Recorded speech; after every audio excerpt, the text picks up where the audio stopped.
Hi Sam fam, welcome back to another video. So in this video I'm going to do like a more detailed step and detailed process on how I moved to the US as an international student. Now I've been getting a lot of questions and stuff on Instagram, and so I thought it was fit to just do this video explaining the process, because when I was in Jamaica trying to do this, I couldn't find any video that was specific to Jamaicans. I did find videos from persons in India and Nigeria, Africa per se, but I wasn't finding anything specific to Jamaicans. So I've been getting a lot of questions, and I just thought, let me do a more detailed step on what my process was looking like. And so that's what I'm going to be doing in today's video. Now, I did a video before explaining this process. It was a little bit rushed, but I'm just going to explain it in more details today. So if you're interested in this type of video, please continue watching. Remember to like, share, comment, subscribe, send to a friend, send to an ex-friend. I'm trying to get to 1,000 subscribers, so please guys, if you find this information useful, subscribe, like the video, share with your friends, and also leave a comment down below. So let's get into the video.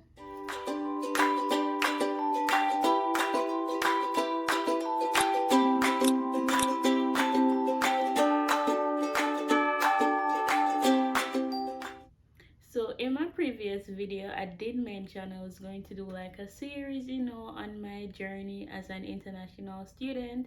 And in the previous video that I did outline the steps, but it was so concise and it was like done in an hurry.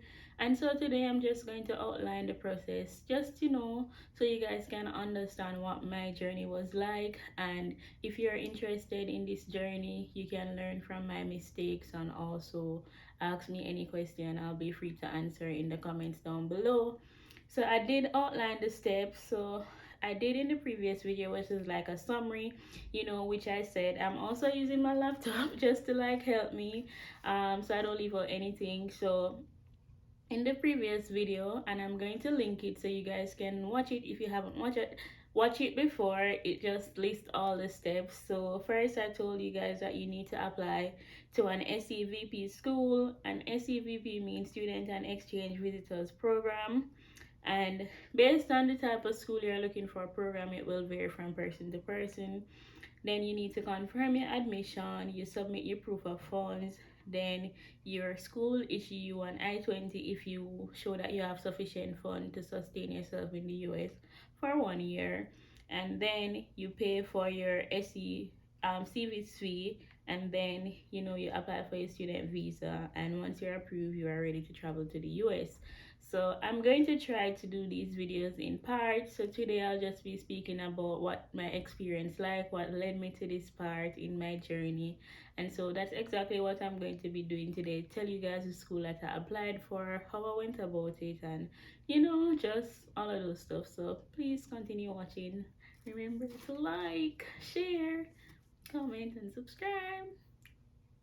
Applying for schools in the US. So from I know myself, I've always wanted an experience to like, experience living abroad and also study abroad. So before I went to UA for undergrad, I was also considering studying the States. And I did apply to a few schools in the US, did my SAT and stuff. And I got accepted. However, I didn't have the money, and so I didn't pursue the schools that I got accepted to in the US. So I just went to UA as per usual. And then after I was about to finish undergrad, I was being asked, what are you going to do next? What are you going to do next? And of course, I had no clue. But then COVID came and I was at home. And um, there's this one person who's always sharing stuff with me, re-studying scholarships and just some of those stuff. So he was reaching out to me what I'm going to do. So I started applying for grad school. I did apply to UE, and I applied to a school in the UK. I got in. I never wanted to go to UE because I wanted a different experience. But for the school in the UK, I never got enough scholarship, so I didn't pursue it. And then after that, I was also considering other schools. So following year, I applied, got into a school in the Netherlands, and I just never followed through with the process. So last year, May, I was in Florida when I went on vacation. I went on my cruise. If you guys haven't watched those videos, go check them out. But yeah, I was speaking to our relatives and I was explaining to them and they're like, oh, no, it's a good time to try again. So I came back to Jamaica in June and like I was supposed to leave like May 30th, but my flight got cancelled and stuff, and so I came back like June 1st, and like literally when I came back, like I just start right away. I'm no wait for nothing. So the first thing that I did when I wanted to, come to the US, I started to research schools that, would offer programs that I wanted to study. So I was interested in doing like any finance related program like banking and finance, financial mathematics, anything around that type of area I was interested in doing. So that was like literally the first step, knowing what you want to study, and that's what I wanted to study. So I wasn't like specific on any state or anything, so I was just trying to find schools in the US that afford a finance program. Well, the truth is I had one state in mind, and that's because I wanted to like live with relatives and stuff. And then I spoke to a friend who also is pursuing grad studies in New York, and she got a full ride, and I'm like, why would I want to like limit myself to one particular place? And so I had this specific school in mind, but I also did research and I found other schools that I wanted to apply to, and so I did that. No, I also spoke to the guy again, and he was like, okay, you're going to try to get into what is called a STEM program. No, for those of you who don't know, if you come to the US to study and you study what is called a STEM program, when you finish study in the US, you get what is called OPT, which is like a 1 year where you can work in the US in your field to get, experience and stuff. But when you do a STEM program, you're allowed an additional 2 years to work in the US. So he was like, apply to a finance or, whatever program you're applying to that is STEM designated. So that also helped me with my search. I wanted to do something in that area, but I also wanted it to be a STEM related program, right? So that's how I helped to narrow my search. I wasn't having any like specific states in mind or anything. That wasn't like on the top of my list, to be honest. So if you are looking for something, say let's say you want to study mathematics and you want to do a STEM program, but you also want to do it in Florida, then those will be your main criteria for searching for schools. So you're going to say, okay, Google, and of course it's Google, because where else am I gonna get the information from? So I went to Google, start searching for schools that afford like say mathematics STEM degree in Florida, mathematics STEM masters in Florida. Just to be specific, you have to be specific in what you're looking for, and then you look at the schools, and then you will find the requirement for each school, each program and stuff. So here I do have a list of all the schools that I actually applied to, I think. So I made an Excel sheet, and list the name of the schools, I list the deadline. Now, most schools will accept persons for like spring and fall. Fall is more popular. Most schools will accept for fall, which is usually like September, August for you to start. I did apply for a school. So the first school that I actually got into was Drew University. So as I said, I was doing this like last year, June. They only accept, I think it's for fall. So yeah, fall would be in August and it was June, and I feel like that would have been rush. I actually applied and I got in and I was like, okay, good, it's a good start. But as I said, it would have been too rushed to get everything prepared. So I never pursued that school, but I did list all the schools that I wanted to apply for in Excel. I put the deadline, I put if there's an application fee. I also put if the school required GMAT or GRE. Now, if you watch the previous video, I mentioned I wasn't interested in taking any of these graduate exams. So I wasn't interested in doing GMAT or GRE. So I also needed a school that would waive GRE or GMAT, or it wasn't required at all, or it was optional. And I also look what else the school needed. So do they need a recommendation? Do they need an official or unofficial transcript? Do they need a personal statement? Does the school offer scholarship? This was kind of big on my list too. I needed a school that would give me money, because girl don't have it. And I also was looking for a school that needed a STEM. They needed resume, and I had a column that called outcome. have I applied already, was I accepted, and stuff like that. So this was basically what I did. I had the list of schools, what they needed, and then I started the process. Like, most of the school will have their own like website and like application portal that you'll go and submit your documents, start the application. Some is relatively easy, so you can do it in like one go. Some you can go back and start, continue for a series of days. So I usually just like start and look what they want, write it down, and then I'll go back. Like most times after work, I'll do this, do the research, and then come back and see what the school want, fill out the information, request what I needed to request. So let's for instance you need a recommendation. Usually some will say if they want to recommendation, if recommendation is optional or whatever. If it is, I would say the first thing, just get all the schools that you're applying to and write down what they required, so you don't need to be going back and forth trying to request these documents.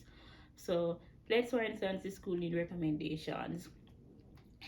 They will suggest who they need the recommendation from. So whether it be previous supervisor, previous employer, previous lecturer, or whomever. So you don't want to be going to these people, okay, can I get a recommendation for XYZ school? The next 2 weeks you're going back to them, can I get a recommendation for XYZ? Just list the schools and say, okay, I'm applying to these schools for a graduate program, I'm interested in doing this program. Probably send them your resume and ask them kindly if they can write a recommendation for these schools. Now some people will deny, some will say no, they can only do two. Just work with what you get. So just ask multiple people so you don't put all your eggs in one basket. So ask all of your undergrad lecturers, ask all your previous employers, and just, if them say you can get it from a pastor, if you go to church, you'll ask your pastor. If they say you can get it from a mentor or whoever, just ask, and the answer will either be yes or it will be no. But just don't ask one person. Like, ask multiple people so you're not rely solely on one person, because God forbid something happens to them or they're not able to deliver on time. You have a second source, you have a backup, so you don't put your egg in all basket, in one basket, sorry. So yeah, also during this process I look, does the school offer informational sessions speaking about the program, what it is like and stuff. Usually if you attend one of these information sessions, they'll waive the application fee, right? So I usually attend all the information session because girl don't have no money and girl like free things. So I attended most of the informational sessions and I listened to what they had to offer about the program, and I use the same email to sign up. So usually once you use that same email to apply to the program, they'll waive your application fee. During my entire process right here, I think I have about 8 schools and I only paid for one application fee. Like, it saved me a whole lot, because if we're supposed to add up all of this money for all this, it's probably could be like close to like 400 or $500, which is a lot of money for application fee, and I only paid $70, and that was for one school. So if it is that the program you're interested in pursuing offers a graduate informational session or undergrad, please to attend so you can get the application fee waiver. Okay, so that's really what I did. If the school needs official transcript, you'll reach out to your school. So that's why I'm saying to just gather everything that you'll need, because like for instance I attended UE and I would need transcript for them. If I keep going back, it will be like more expensive, whereas if you apply and then you need additional copies, it will reduce the price.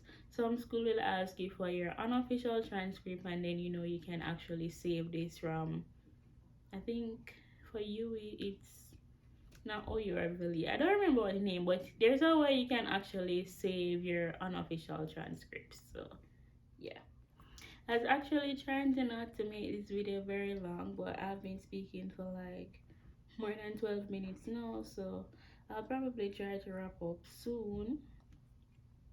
But basically this is exactly what I did. I asked for the documents that I'll need. I keep the deadline in mind. Pro tip, apply as early as possible, especially if you want to be considered for scholarships. For graduate school, usually you don't have to submit a separate application for scholarship. They'll consider you for scholarship upon admission, and so you'll usually get that in your acceptance letter. So apply as early so you can be among the first set of people who are considered for scholarship. So pro tip. So if you're trying to apply for schools, don't wait and say them say the deadline October 1st or the deadline July 1st. Just apply early so you can get some of the money because we want money.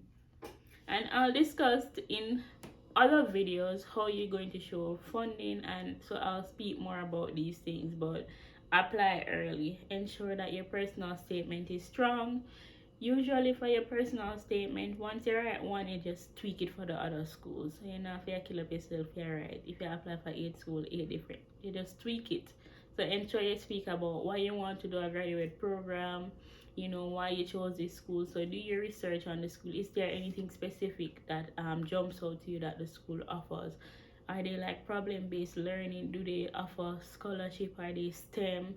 Do they have links with other external schools or other external like designations? So say for instance I wanted to do finance, if they have link with stuff like CFA or the FRM, just like stuff like those that like stand out to you, speak about those things, speak about the clubs, just be specific. And it really does also just read the question carefully, but usually these are some of the stuff that you'll talk about your prior experiences and what led you to this point.